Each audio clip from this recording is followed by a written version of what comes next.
बोले साचे दरबार की, शंकर भगवान की जय हो, गौरा मैया की, कार्तिक गणेश की। और आई भोला जी भांग पी के एकदम मतवाला बा और दुनिया जहाँ बाराती लेके गल हो हुआ के लोग कहता का कहता कि ना जाने भोला जी तो आंखें नहीं के खोलता, ना जाने कितना भांग गाजा पी के मतवाला बा। और वही में नारद जी कैसे कहे के बा, कैसे अरे कैसा बाराती भोला लायो रे कि भोला अखियों ना खोले, कैसा बाराती भोला लायो रे भोला अखियों ना खोले, कैसा बाराती भोला लायो रे भोला अखियों ना खोले, अखियों ना खोले भोला अखियों ना खोले, अखियों ना खोले भोला अखियों ना खोले, अखियों ना खोले भोला अखियों ना खोले, कैसा बाराती भोला लायो रे जय हो, कि भोला अखियों ना खोले, कैसा बाराती भोला लायो रे भोला अखियों ना खोले, कैसा बाराती भोला लायो रे भोला अखियों ना खोले। जय हो,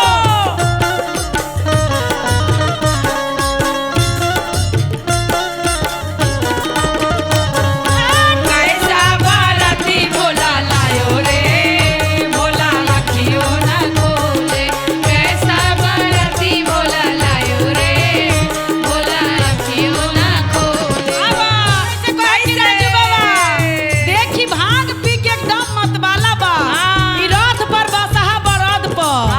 और कैसे कहे के ब्रह्मा जगावे विष्णु जगावे, ब्रह्मा जगावे विष्णु जगावे, ब्रह्मा जगावे विष्णु जगावे, नारद जी बीना बजायो रे, अरे नारद जी बीना बजायो रे, भोला कैसा बाराती नारद जी बीना बजायो रे भोला कैसा बाराती, नारद जी बीना बजायो रे भोला कैसा बाराती। जय हो,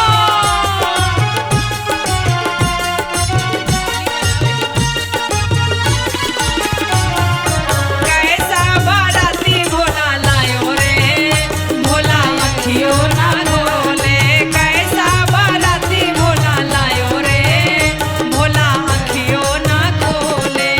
और कैसे कहे के कैसे? जब मैना रानी दामाद के चलल पड़े छे खातिर भैया जय हो। एकदम भांग पी के टेढ़ रहे, आँख कुछो ना खोलत रहे, ना।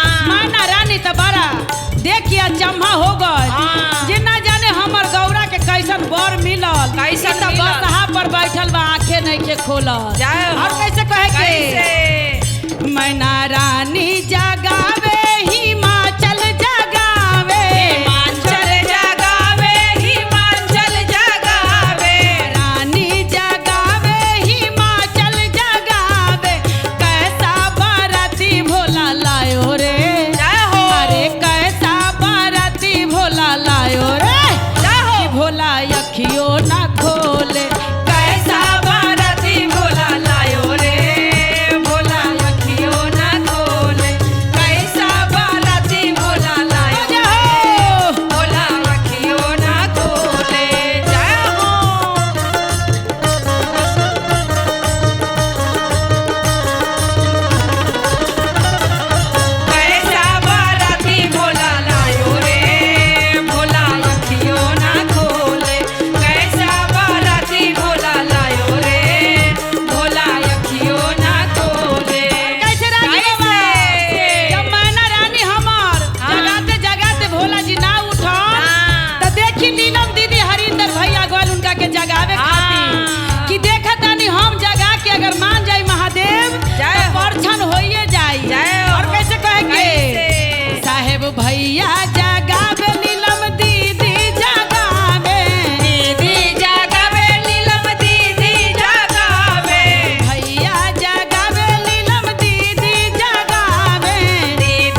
अखियो ना